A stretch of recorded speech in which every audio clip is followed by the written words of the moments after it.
We are rolling. Your Honor, we know that you're basking in the glow of the new stadium, and then the Rams and the Chargers are going to play there and things like that. But now you've taken on this new project of an arena for the Clippers. And I'd like to, first of all, talk about what's the status of that situation right now.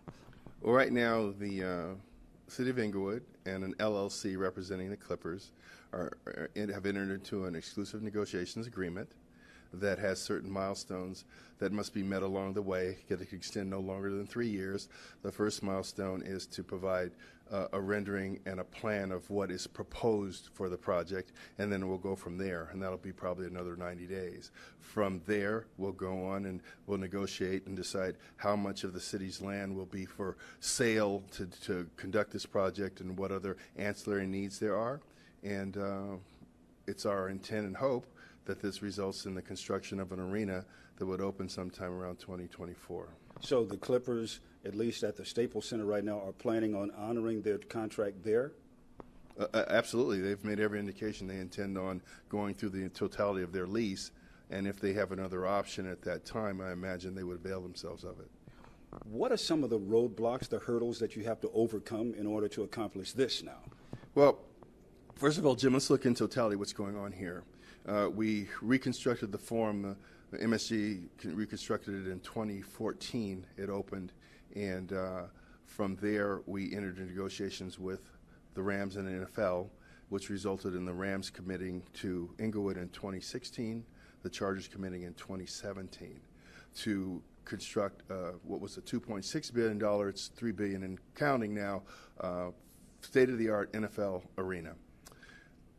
In 2022, the Super Bowl will be held here in Inglewood. Hopefully in 2024, a basketball arena will open, and in 2028, the Olympic World Games, at least the opening ceremonies and possibly other events, will be held in Inglewood. So what do we have to do between now and then? We have to finish a total of $7 billion of construction, not including the Clippers arena at the 300-acre Hollywood Park Tomorrow site. We have to make a connection between Florence and Market Street, where the Green Line has a station in Inglewood, to get to the stadium, the Forum, and this new basketball arena within that same time frame, but hopefully before the Super Bowl. So there's a lot of projects that have to be done, and that project is probably $1 billion in and of itself, that have to be sequenced. Well, when people invest money, there needs to be some type of certainty that there will be a timeline, a construction timeline that can be adhered to. Right now, the way the CEQA laws are written, a CEQA challenge can tie up a project 3, 4, 5, 6, sometimes as much as 10 years. And so we're seeking legislation not to avoid CEQA requirements. We've done CEQA and environmental reviews on every project that's been conducted in Inglewood, and these projects will undergo the same scrutiny.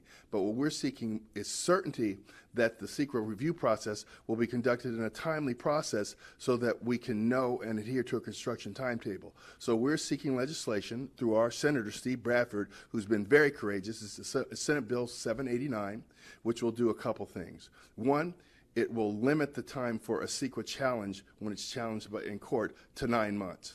2, it would give us an exemption for the last mile connection, whether that be a Metrolink train, a monorail, a people mover, whatever it is, so that we could do that without waiting for the CEQA review. But we're going to do a traffic analysis of any impacts that that project would have. And so what we're seeking is certainly so people can't abuse the CEQA process to use it as a weapon to provide economic uncertainty to people that are investing billions of dollars, private dollars, all this is private money, to construct projects that are going to benefit the city of Inglewood, this whole region of Southern California, and provide jobs, revenue for millions of people in this county. I mean, there are still a lot of hurdles to overcome, and also there's a lot of critics who are out there as well about this project. Well, actually, there are no critics that live in the city of Inglewood, I'll tell you that right now. We have mysterious groups that we've never heard of, and people coming up and complaining about one, that people are going to be displaced as a result of this project. Not one single residence, not one single apartment, nor one single church would be displaced by this project. In fact, we're having it written into the legislation that that could not occur. And we've already written it to in our recently approved ENA that cannot occur. We will not use eminent domain for residences or churches. Then there are people that complain that it's not going to be reviewed for environmental impacts. That's a total falsity. There's going to be a complete secret review, an EIR review of every one of these projects. And they're ignoring the fact that this land, 22 acres of it, is city land that will be sold in this transaction if it occurs, that has lain fallow for between 25 and 30 years. Rendered not $1 of property tax to fund our schools, not one job, not one bit of revenue to support the city. This project, like the other projects, will result in employment for thousands of people. It will result in employment for residents. It will result in sales tax, property tax to provide more public safety, infrastructure renewal, more library hours, more park hours, more recreation for our children.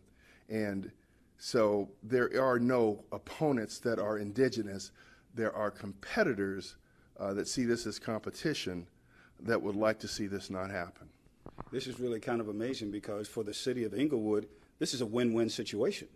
This is not only a win-win for Inglewood, it's a win-win for the 10 million people in LA County, the 4 million people in Los Angeles. It provides recreational opportunities for the 74 million people that fly in and out of LAX every year. Our unemployment rate in Inglewood when I took office was 17.5%, one of the highest in the country. It is now 5.5% and dropping. That's the impact that these types of projects have on a community and on people's well-being.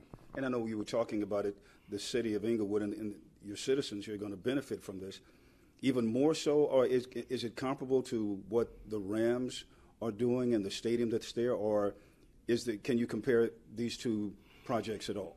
These projects, including the Forum, the stadium that's being built by Stan Kroenke and his company, and this arena that would be built by Steve Ballmer's company, are synergistic and compatible. They add to one another. They add to resources in the community. The Rams have been a great community partner. They've renovated probably 3 playgrounds and schools already here.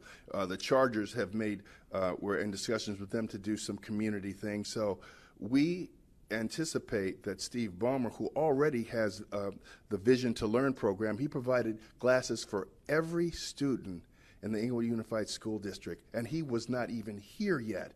So we look forward to embracing these community partners, and there are people that even at this date in 2017 want to deny the residents of Inglewood the right to self-determination, as if there ever would be an argument about returning the NBA to Inglewood, as if that could ever be a bad thing.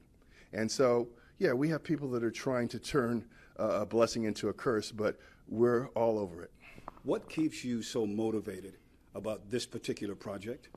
Actually, I'm motivated, been motivated all my career.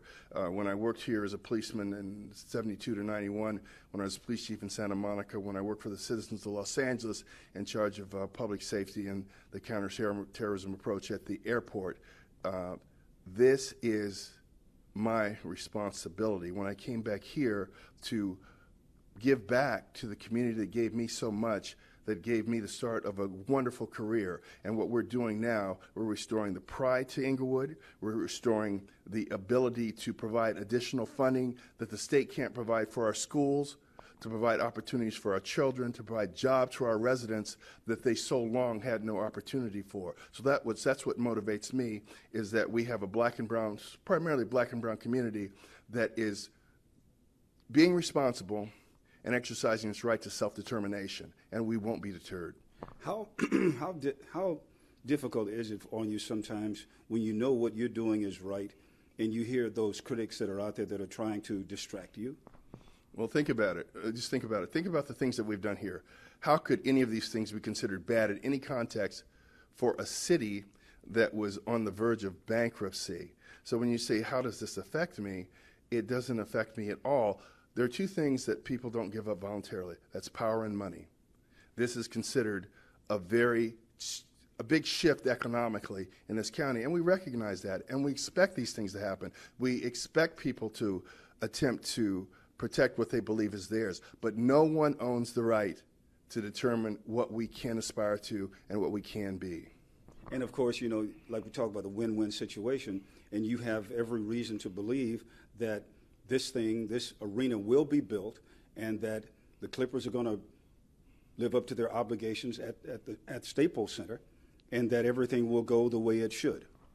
Look, what can anyone expect but for someone to live up to their contractual obligations? And the Clippers have indicated that they're going to do that, you know, with downtown Los Angeles. But we also have the right, if they're interested in coming here, to negotiate with them in good faith and do the things that we should do to provide opportunities for our residents. Because every team should have really its own building. We were just talking about at the station the other day. You know, it's almost like you don't want to share in someone else's home. You want a home of your own. Well, I don't. That's an individual choice. But here's what I do believe. I believe that free people should be able to do what free people are allowed to do, and that's make their own economic decisions and decisions of where they will take root and where they'll play. Beautiful.